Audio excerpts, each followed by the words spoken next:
আসসালামু আলাইকুম everyone, welcome to my YouTube channel. তো বরাবরের মতো আমি ফেরত আছি আপনাদের সাথে। তো আজকে আমি দেখাবো যে ভি কার্ভিং আমরা আর্টের মধ্যে কীভাবে করতে পারি। তো কথা না বেরিয়ে চলুন মিল ভিডিও চলে যাওয়া যাক। তো আমি আপনার ভিডিওটা শর্ট করার জন্য যে প্রথমে যে এখানে 2D ভিডিওটা করে রাখছি আমি সব কিছু রেডি করে রাখছি। তো আমি কিছু তো বলে নেই, সেটা হচ্ছে আমাদের আর্টকে যে ভি কার্ভিং করবো, ভি কার্ভিংয়ের যেই জায়গাটুকু চিকন থাকে সেই জায়গাটুকুর মধ্যে বিট উঠে যায়, অ্যান্ড যে জায়গাটুকু বেশি মানে জায়গায় স্পেসটা বেশি থাকে সেই জায়গার মধ্যে বিটটা দেবে যায়। মানে ভি কার্ভিংটা এখানে ডাববে, এখানে ভাসবে, আবার এখানে ডাববে। ভি কার্ভিংটা আসলে এইভাবে কাজ করে। তো আজকে আমি দেখা চলেছি যে আমরা আর্টের মধ্যে কীভাবে ভি কার্ভিং করবো। তো আজকে আমি এই ডিজাইনটা দেখাবো, অ্যান্ড পাশাপাশি এই ডিজাইনটাও দেখাবো। তো আজকে আমি এই দুটো ডিজাইনকে আপনাদের ভি কার্ভিং করে দেখাবো। তো প্রথমে তো এই ভিডিওটা শুরু করা যাক। তো সর্বপ্রথম বলে রাখি যে আমাদের ভি কার্ভিং করতে গেলে অবশ্যই আমাকে ভেক্টরগুলোকে ক্লোজ ভেক্টর রাখতে হবে। যেমন এই যে এই ভেক্টরটা আমার এই সাইড থেকে আসে এখানে ক্লোজ হয়ে আছে। যদি আমার এরকম গ্যাপ থাকে, মানে স্টার্ট পয়েন্ট ইন পয়েন্ট এরকম যে স্পেস যে ফাঁক থাকে বা যদি ক্লোজ না হয়ে থাকে, যে একটা স্টার্ট পয়েন্ট একটা ইন পয়েন্ট, যদি এরকম দুটো পয়েন্ট থাকে কোনো ভেক্টরের, তাহলে সেই ভেক্টরটা আপনার আর্ট ভি কার্ভিং নেবে না। সেই জন্য অবশ্যই সবসময় আমাকে এই যে এই ভেক্টরটা ধরে রাইট বাটন ক্লিক করে এখানে ক্লোজ করে রাখতে হবে, অ্যান্ড এটার পয়েন্ট রাখতে হবে একটা, যেটার স্টার্ট পয়েন্টও সবুজ থাকবে, ইন পয়েন্টও এক জায়গাতে মিলে এটাকে সবুজ থাকবে। এটার কখনোই এরকম দুটো পয়েন্ট দেখাবে না যে একটা স্টার্ট পয়েন্ট একটা in point, start point in point এরকম থাকবে না। আপনার ভি কার্ভিং করতে গেলে অবশ্যই আমাকে সমস্ত ভেক্টর ক্লোজ রাখতে হবে, অ্যান্ড ক্লোজ অবস্থায় আমার এখানে কাজটা করতে হবে। তো আমার এখানে যে ভেক্টরটা আছে আমি যে ভেক্টরটা তৈরি করছি, তো আপনারা খেয়াল রাখবেন যে আপনারা যদি জাস্ট ড্রয়িং করেন তাহলে একটা জিনিস, যে আমরা যদি জাস্ট কপি পেস্ট করি, যে এই যে আমাদের ন্যূনতম এখানে ফাঁকটা গ্যাপটা দিয়েছি, এই গ্যাপটা যদি আপনারা না দেন তাহলে আপনার প্রবলেম হবে যে আপনার ভি কার্ভিংটা নিতে চাবে না। সেই জন্য প্রত্যেকটা ভেক্টরের মধ্যে একটা ক্ষুদ্রতম ডিস্টেন্স, যেমন 0.001 এরকম ছোটো একটা ডিস্টেন্স হলেই আমার এই ভি কার্ভিংটাতে কোনো প্রবলেম নেবে না। সেই জন্য আপনারা এখানে ক্ষুদ্রতম গ্যাপ রেখে দেবেন। অ্যান্ড যে এই ভেক্টরটা আমার এই ভেক্টরটাকে আলাদাভাবে ক্লোজ ভেক্টর, এইটাকে আলাদাভাবে ক্লোজ ভেক্টর, মানে সমস্ত ভেক্টরগুলোকে আলাদাভাবে আপনারা ক্লোজ ভেক্টরে তৈরি করে নেবেন। তো সর্বশেষে আপনারা ফুল ভেক্টরটাকে ধরে রাইট ক্লিক করে এখানে ক্লোজ অপশনে ক্লিক করে দিবেন। তাতে করে যদি আপনার কোনো ভেক্টর ক্লোজ না থাকে তাহলে সমস্ত ভেক্টর একসাথে ক্লোজ হয়ে যাবে, যাতে করে আপনার কোনো প্রবলেম নেবে না। তো এখন আমি এখানে চলে যাব টুলপাতে, এখানে ফুল ভেক্টরটাকে সিলেক্ট করে নেব, অ্যান্ড আমি খেয়াল করবো যে আমার সাইড ভেক্টর বা এক্সট্রা কোনো ভেক্টর আছে কি না। যেহেতু আমার এখানে এক্সট্রা কোনো ভেক্টর নাই, সেহেতু আমি এটাকে ফুলটাকে ধরার পরে চলে যাব টুলপাতের মধ্যে। টুলপাত থেকে এখানে যে ভিভিড কার্ভিং এই অপশনটা আমি ক্লিক করে দেবো। ক্লিক করে দিলে আমার যেখানে উইন্ডোজটা চালু হবে, এখানে যে আমার যে স্টার ডিপ, টলারেন্স, তারপর বিট সিলেক্ট, তারপর যে ম্যাক্সিমাম ডিপ আপনারা মানে কোথা থেকে কী করবেন, তো ম্যাটেরিয়াল সমস্ত কিছু এখান থেকে সেট আপ করে দিতে হবে। তো আমরা এই যে ভি কার্ভিংটা আছে, ভি কার্ভিংটার ম্যাক্সিমাম ডিপ, যেহেতু ভি কার্ভিংটা সচরাচর বোর্ডের মধ্যে হয়, কাটার মধ্যে এই ভি কার্ভিং ডিজাইনটা অনেক কমই হয়। বোর্ডের মধ্যে সবচেয়ে বেশি এই ভি কার্ভিংটা ইউজ করা হয়, সেহেতু বিটগুলোর ম্যাক্সিমাম থাকে থিকনেস থাকে মনে করেন 15 mm, 17 mm, 18 mm এর মধ্যে, সেহেতু এটাতে 10 mm এর উপরে ডিপ দেওয়া দরকার পড়ে না। সেই জন্য আমি এটাকে 10 mm ডিপ দিয়েই দেখাবো। মানে স্টার ডিপটা হচ্ছে মানে আপনি যে প্রথমে যে আপনার যে এইখানে যে আপনি যেখানে জিরোটা করবেন এখানে আপনার ডিপটা কত দিবেন, এখানে আপনার ডিপটা হবে মানে আগে লেগে যাবে। তো এখানে সাধারণত আমি 1 দিয়ে দেবো, অ্যান্ড টলারেন্স 0.01ই হবে। এখানে কালার সিলেক্টটা এখানে এসে আমার ভিভিড সিলেক্ট করে দিতে হবে, অ্যান্ড এখান থেকে আমি থেকে এখানে ভিভিডটা 32 mm ভিভিডে করে দেবো, অ্যান্ড অ্যাঙ্গেল দেবো আমি 120 ডিগ্রি অ্যাঙ্গেলে।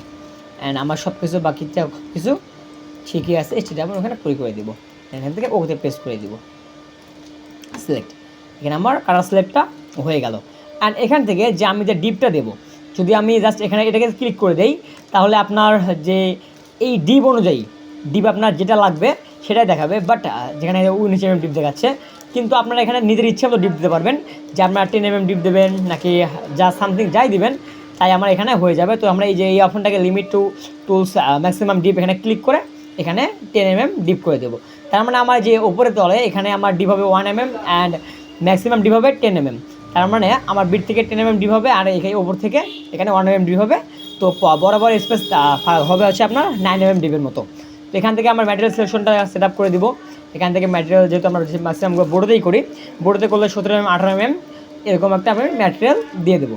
আপনার ম্যাটেরিয়ালটা অনুযায়ী আপনাদের 15 mm বোর্ড হোক বা 17 mm বা 18 mm যাই হোক, যদি আপনারা কাঠের মধ্যে করেন তো কাঠ থিকনেসটা যেমন 16 ইঞ্চি হলে 30 mm, তারপর 1.5 ইঞ্চি হলে 37 38 mm, মানে এক কথায় আপনার কাঠের যে থিকনেসটা এখানে থিকনেস করে দিয়ে আপনার যে এইটা সবসময় মানে খেয়াল রাখবেন যে আপনার Z0 যে অপশনটা আছে এটাকে উপরে করে দিবেন। যদি আপনার নিচে করে দেন তাহলে আপনার পয়েন্টটা দিতে হবে নিচে, যেটাতে অনেকটা জোরে আপনার প্রবলেম করবে অ্যান্ড আপনি ডিপটা সেভাবে সেটআপ দিতে পারবেন না। সেই জন্য এটা সবসময় উপরে দিয়ে ওইভাবে করে দেবেন। এখন আমার এখানে টুলপাতের ম্যাক্সিমাম সমস্ত কাজ শেষ। এখন আমি এখান থেকে এটাকে না বাটনে প্রেস করে দিব। তো আমার না বাটনে প্রেস করে তার সাথে আমার এখানে ভিগারবিটা নিয়ে নিয়েছে। তো সিঁড়িতে গেলে আমার দেখাবে যে আমার ভিগারবিকে এভাবে নিচ্ছে। আর এখানে আমি সিমুলেশন দেখবো, যেখান থেকে ক্লোজ করে দিব। আর এখানে এসে সিমুলেশন, এখানে সিমুলেশন করে এখানে ফার্স্ট করে দিয়ে সিমুলেশনে ক্লিক করে দিব। তো সিমুলেশনটা ক্লিক করে দিলে আমার এখানে সিমুলেশনটা নেওয়া শুরু করবে। সিমুলেশনটা হচ্ছে, তো হালকা কিছু সময় দিলেই আমার এখানে সিমুলেশনটা হয়ে যাবে।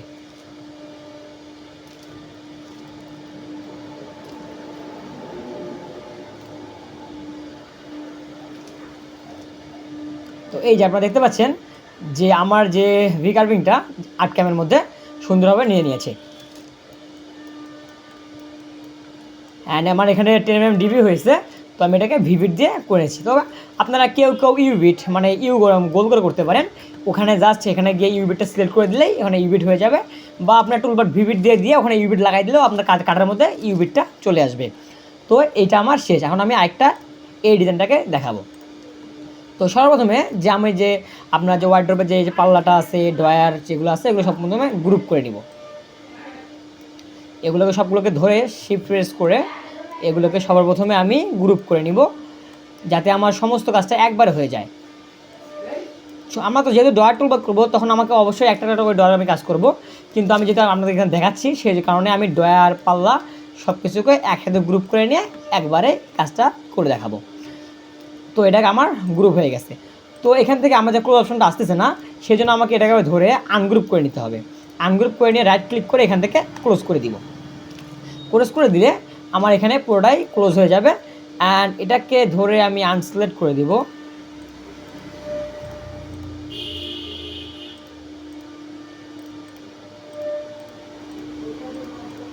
আমি এটাকে আনসিলেক্ট করে দিচ্ছি এই কারণে যে আমি আপনাদের যে এটাকে আপনি এই ভিডিওটা আপনারা কীভাবে করবেন সেটা একটু দেখাই, তাতে করে আপনাদের ভিডিওটা বুঝতে অনেকটা সুবিধা হয়।